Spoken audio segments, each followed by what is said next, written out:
nationwide test para matukoy kung sino lang dapat ang makinabang sa libreng tuition sa kolehiyo. Yan ang isa sa mga mungkahi ng Department of Finance para hindi nila masayang ang pondo ng taong bayan. Ang opinyon ng CHED sa pagsaksi ni Rafi Tima. Kung si Finance Secretary Benjamin Diokno ang tatanungin, hindi mabisa at aksayado ang kasalukuyang free education program ng pamahalaan para sa mga estudyante sa kolehiyo. Sa isang pahayag, sinabi ng kalihim na mataas ang dropout rate sa mga nasa state universities at colleges na nakikinabang sa libreng tuition, indikasyon ng pag-aaksaya ng pera ng taong bayan. Sa halip ayon sa kalihim, dapat palakasin ang basic education system at magkaroon ng nationwide test at ang mga papasa rito ang siya dapat makinabang sa libreng tuition. 21.7 billion pesos ang nakapondo para sa libreng college education sa 2024 na pakikinabangan ng 2 milyong estudyante. Pero ayon sa Commission on Higher Education, kung dropout rate lang daw ang pagbabasehan, mahirap sabihing nasasayang ang pondo ng pamahalaan. You can argue that maybe they dropped out because the subsidy of government is not enough. Baka yung pang-araw-araw na gastusin nila, kulang pa rin. So dapat ang sagot natin, hindi bawasan yung subsidy, dapat hanapan ng paraan na pataasin yung subsidy. Dagdag ni De Vera, totoo umabot sa 40% ang dropout rate pero dahil daw ito sa COVID pandemic. Malaki na raw ang ibinaba nito ngayon. Tanong pa ng CHED, bakit free college education ang titipirin? Gayong kakaperanggot lang ito sa trilyong-trilyong pisong budget ng pamahalaan. Every peso you invest in improving a Filipino is an investment that will outlast all the infrastructure you're building, the roads, the building, because they will create a more educated workforce. Hindi naman daw tutol ang CHED na i-review ang free college education program para matiyak na ito'y napapakinabangan. Pero sa halip na nationwide test ang pagbasehan ng bibigyan ng libreng tuition, dapat umunong abutin ng gobyerno ang mga sektor na walang kakayahan na mag-review para sa college exam. Sinubukan naming hinga ng pahayag sa Secretary Benjamin Diokno tungkol sa kanyang panukala, pero wala pa siyang tugon. Para sa GMA Integrated News, Rafi Tima ang inyo, saksi. Magsasagawa ng dry run ang 100% Electronic Toll Collection o ETC sa ilang plaza ng ilang piling bahagi ng Skyway at Expressway bukas. At kabilang sa magsasagawa ng dry run ang Skyway Stage 1, 2 at 3. Kasali rin ang ilang plaza sa NAIA Expressway, Southern Tagalog Arterial Road, T-Plex, at maging ang ilang plaza sa SLEX. Paalala ng pamunuan ng mga naturang expressway, siguraduhin mayroon kayong auto-sweep RFID para iwas abala.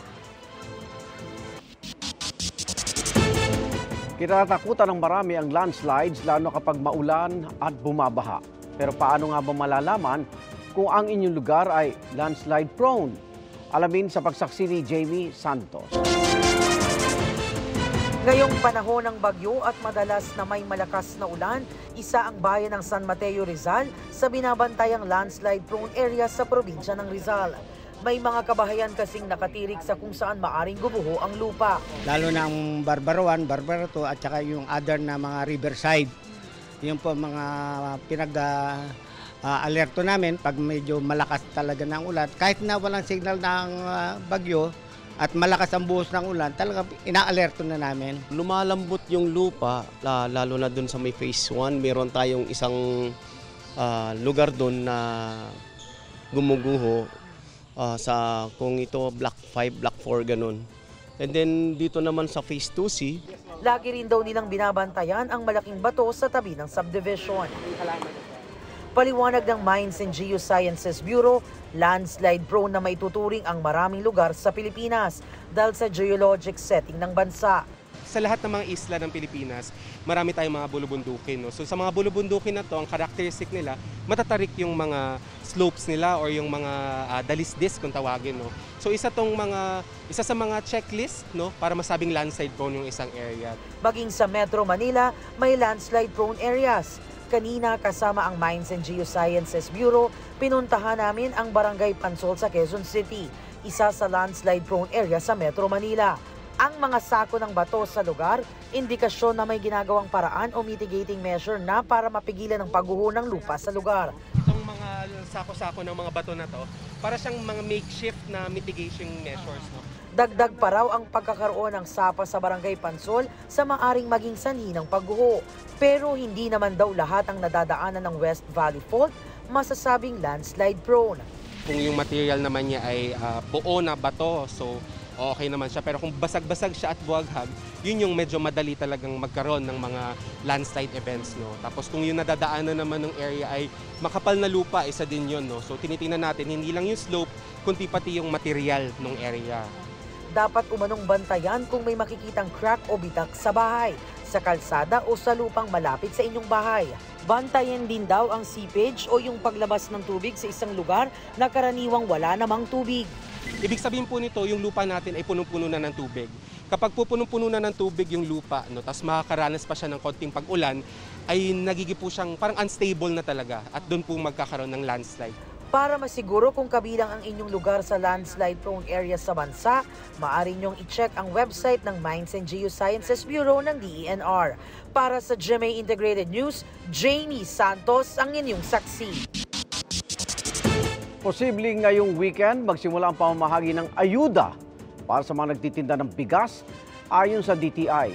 Pinag-aaralan din kung maaaring tanggalin ang price ceiling sa loob ng 2 hanggang 3 linggo. Saksi si Maki Pulido. 95% daw ang compliance rate ng mga retailer sa price ceiling na ipinatutupad ng gobyerno para sa bigas, ayon sa Department of Agriculture. Sa ulat ni Alan Gatus ng Super Radyo DZBB, araw-araw na nag-iikot ang DA kasama ang mga taga-NFA para suriin ang ibinibentang bigas. Ang tindahang ito sa Muntinlupa sumusunod naman sa price ceiling. Pero tahasan nilang sinasabi sa mga mamimili, lugi sila sa 45 pesos na benta nila sa well-milled na bigas. Dahil ang puhunan, 48 pesos kada kilo. Kaya 1 kilo lang ang pwedeng bilhin kada customer. Sa puhunan po, kung ibebenta po sa puhunan, kailangan po maibenta namin at least 50. Masakit po sa amin ang benta ng palugi. Eh di parang loss na lang namin po yun. Sa tindahan namang ito, may ibinibentang 39 pesos kada kilo. Balik puhunan lang po, ibabawi na lang po sa ibang bigas. Ayon sa DTI, titingnan ng gobyerno sa loob ng 2 hanggang 3 linggo kung pwedeng tanggalin na ang price ceiling. Ngayong weekend, posibleng magsimula ang payout ng hanggang 15,000 pisong ayuda para sa mga rice retailer, pero hindi lahat mabibigyan sa isang bagsak. Depende pa raw sa listahan ng mga retailer association at kung sino ang verified. Makatatanggap basta verified sa listahan ng mga asosasyon at rehistrado sa LGU. Wala na raw kailangang resibo o proof of purchase. Kasi pag nag-compute ka, imagine mo you're talking about more than 50,000 retailers. Tapos hihingi ka ng mga resibo kung magkano mo nila nabili. Sa datos ng US Department of Agriculture, pang-anim ang Pilipinas sa mga bansang pinakamalakas ang konsumo ng bigas. Tayo rin daw ang pinakamalakas mag-import sa buong Southeast Asia at pangalawang pinakamalakas mag-import sa buong mundo. India ang pinakamaraming ine-export na bigas sa buong mundo na kahit daw pagsama-samahin ng bigas na ine-export ng sumunod na 3 pinakamalaking exporter, hindi nito matutumbasan ang ine-export ng India. At ang export ban ay pinatutupad ng India sa isang klase ng bigas simula noong Hulyo, isa sa mga dahilan kaya nagpatupad ng price ceiling sa bigas dito sa Pilipinas. Ang usapin ng bigas umabot na rin sa ASEAN Summit. Pangako ng Vietnam sa pakikipag-usap kay Pangulong Bongbong Marcos, magbebenta sila sa mababang presyo. Sa datos ng Philippine Statistics Authority, halos 85% ng inimport nating bigas noong 2021 galing Vietnam. We look forward to having stable framework of cooperation of rice trade for a long period of at least 5 years. Agrikultura rin ang isa sa tinalakay ng Pangulo sa bagong upong Prime Minister ng Cambodia kung saan nag-angkat ang Pilipinas ng 2,500 na tonelada ng bigas nitong Mayo. In the face of what we are anticipating in terms of the El Nino and the drought that it brings, we hope that we can find an agreement. Para sa GMA Integrated News, Maki Pulido ang inyong saksi. Nanawagan si Pangulong Bongbong Marcos sa mga miyembro ng ASEAN na magkaisa laban sa anyay mapanganib na paggamit ng Coast Guard at Maritime Militia sa South China Sea. Sa kanyang intervention sa 18th East Asia Summit sa Jakarta, Indonesia, Sinabi ni Pangulong Marcos na hindi dapat hayaang lumala ang tensyon. Kasama sa naroon ang mga leader ng China, Australia, India, Japan, South Korea, Amerika at iba pang world leader. We must oppose the dangerous use of Coast Guard and maritime militia vessels in the South China Sea, the militarization of reclaimed features in the South China Sea. We remain committed to the peaceful resolution of disputes in the South China Sea in accordance with international law. We will continue to uphold and exercise freedom of navigation and overflight in the South China Sea in accordance with international law, including, of course, the 1982 UNCLOS. May bagong pakilala sa Pilipinas bilang tourist destination. Bida ang ating yamang dagat. Tinanghal bilang Asia's leading dive destination ng Pilipinas sa World Travel Awards 2023. Ikilamang beses na po itong nakuha ng Pilipinas. Ayon sa Department of Tourism, patunay ito na walang kapantay ang ganda ng biodiversity ng ating mga dive spot. Ipagpapatuloy raw nila ang pagpapalakas ng turismo sa ating bansa.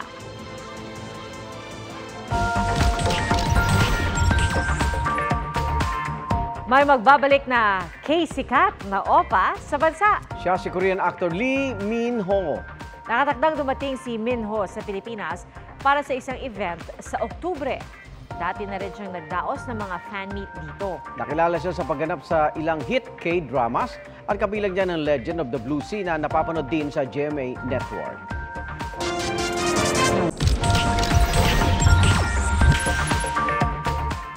Napa-wow ng ilang netizens si Kapuso Primetime Queen Marian Rivera matapos silang kumasa sa Sabay-Sabay Tayo Dance Challenge.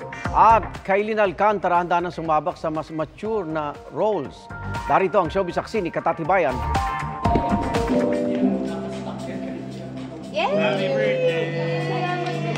Isang birthday surprise ang sumalubong kay Sparkle star Kailin Alcantara for her 21st birthday last September 3. Sa isang simple dinner na kasama ni Kailin ang kanyang family and friends. At ngayon, ready na rin siyang sumabak sa different genres and mature roles sa showbiz. I'm open to experimenting on a lot of things when it comes to my career. Mature roles? Siguro depende po sa storya. Dapat rin abangan ang upcoming project ni Kailin na very excited na siyang i-share very soon. Ibinahagi ni 30 Seconds to Mars lead vocalist Jared Leto ang kanilang inspirasyon para sa kanilang upcoming album na It's the End of the World But It's a Beautiful Day. Set to release yan this September. Ayon kay Jared, based from personal experiences ang song sa album. And kagaya ng title na End of the World, ano naman kaya ang gagawin ni Jared sakaling magunaw na ang mundo? For me, my last moments would probably be filled with thoughts of gratitude. Looking forward naman, bumisita muli si Jared sa Pilipinas at ma-explore ang ganda ng Palawan. Hopefully, makabalik daw siya by 2024. Nakasabay na ba ang lahat sa trending TikTok challenge ni Kapuso Primetime Queen Marian Rivera? Dahil kung hindi pa, here's your chance. Pipili kasi si Yanya na isang lucky netizen na makakasama niya on stage basta kumasa sa kanyang Sabay-Sabay Tayo Challenge.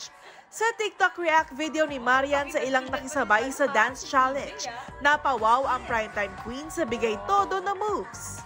Parang hindi ako lalaban sa giling dito Ang isa naman may extra effort na pakindat pa. May pakindat-kindat pa si CJ At isa ring pruweba na for all ages talaga ang Sabay-Sabay Tayo Dance Challenge. Laban si nanay. Sino kaya ang makakasama ni Yanyan on stage? Abangan! Para sa GMA Integrated News, Katatibayan ang inyong saksi. Salamat Igan sa inyong pagsaksi. Ako naman, Arnold Clavio. Ako po si Pia Arcangel para sa mas malaking misyon at sa mas malawak na paglilingkod sa bayan. Mula sa GMA Integrated News, ang News Authority ng Filipino. Sama-sama tayong magiging saksi! Mga kapuso, sama-sama tayong maging saksi. Mag-subscribe sa GMA Integrated News sa YouTube. Para sa mga kapuso abroad, samahan niyo kami sa GMA Pinoy TV at sa www.gmanews.tv.